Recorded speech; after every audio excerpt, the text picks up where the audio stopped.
The Bible Treasury, New Series. N11. A monthly magazine of papers on scriptural subjects. Volume 31, Article 27, 1916 and 1917.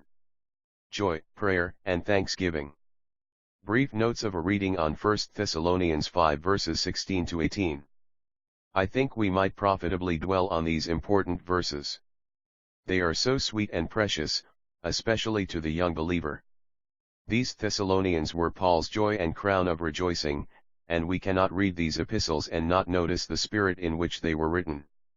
In these verses, we have the normal state of the Christian: perpetual joy, perpetual prayer, and perpetual thanksgiving. What do we know of perpetual joy, of a joy that never wanes? If we were marked more by these three things, what a different people we should be. If we turn to 2 Kings 18 verse 14, we find Hezekiah not prayerful, and the means God took to make him so. He never turned to God at all when the king of Assyria first came up, but God would not let this go on. The devil tried to hinder his confidence. After Rabshakeh's insolence, Hezekiah went into the house of Jehovah, 2 Kings 19 verse 1. What a pity he did not go before. Hezekiah was learning a profitable lesson, but it needed to be deepened, so he gets the letter which he spreads before the Lord and gets God's magnificent answer.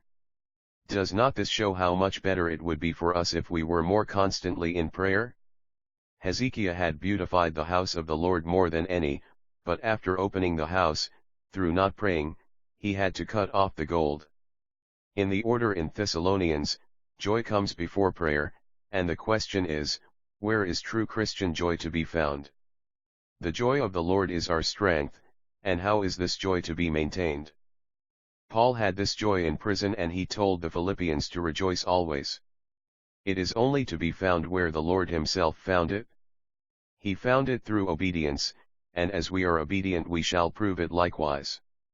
The dependent man could say in Psalm 16, "The lines are fallen unto me in pleasant places."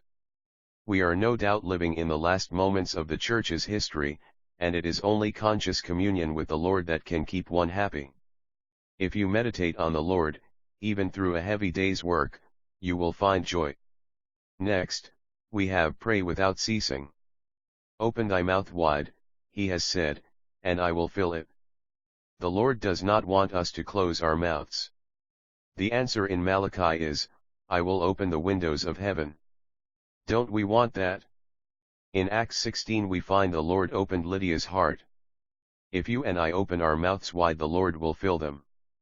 Then he will do what we cannot do. He will open hearts. In Luke, the Lord is seen praying more than in any other gospel. At his baptism, he comes up praying. So on the mountain top, or in the garden, he is always praying. Confidence and dependence mark him all through. Only in that gospel too is it said by him, men ought always to pray. Pray without ceasing does not forbid the thought of definite times for prayer, nor does it detract from the proper carrying out of our service to the Lord. Prayer should indeed have the first place in all our service. Then are we strengthened of God, for whatever he gives us to do. But alas! Are we not ready to put our work in the front place, and to give a subsidiary place to prayer? Not so the apostles, but we will give ourselves continually to prayer, and to the ministry of the word, Acts 6 verse 4. In verse 18 we have thanksgiving. How the Lord loves to hear it! In Hebrews there are 3 sacrifices, 1 never to be repeated, 2 never to be left off. The Lord's one offering can never be repeated, then in chapter 13. By him let us offer the sacrifice of praise to God continually, and, to do good and to communicate forget not, for with such sacrifices God is well pleased. 4 times in our Lord's own life he gave thanks. With 5,000 starving men before him, he gave thanks because he knew what he would do. When his testimony was rejected, Matthew 11, he gave thanks.